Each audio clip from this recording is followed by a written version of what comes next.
క్యాబ్జెమినీ CEO Aiman ఇజ్జత్తో రాష్ట్ర విద్య, IT, electronics శాఖల మంత్రి నారా లోకేష్ విశాఖపట్నంలో భేటీ అయ్యారు.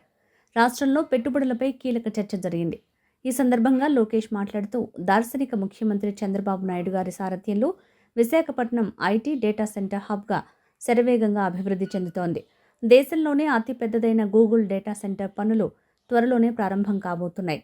ఇప్పటికే కాగ్నిజెంట్, టీసీఎస్ లాంటి సంస్థలు విశాఖలో ల్యాండ్ అయ్యాయి.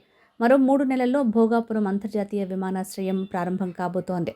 దేశంలో మరే ప్రాంతంలో లేని ఐటీ ఎకోసిస్టమ్ విశాఖపట్నానికి మాత్రమే సొంతం. అన్ని విధాల అనుకూలతలు కలిగిన విశాఖలో 20,000 ఉద్యోగాలు కల్పించే సామర్థ్యం గల IT develop centre, GCC, cloud services, BPM vertical సేవల కేంద్రాన్ని ఏర్పాటు చేయండి. ఆంధ్రప్రదేశ్లో ఎమర్జింగ్ టెక్నాలజీ ల్యాబ్స్ ఏర్పాటు కోసం ఏపీ విశ్వవిద్యాలయాలతో కలిసి కోర్ డెవలప్మెంట్ పార్ట్నర్గా వ్యవహరించండి.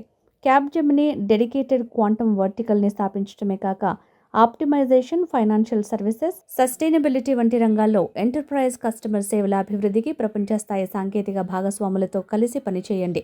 ఆంధ్రప్రదేశ్లో క్వాంటమ్ వ్యాలీ అభివృద్ధికి సహకారం అందించాల్సిందిగా మంత్రి లోకేష్ విజ్ఞప్తి చేశారు.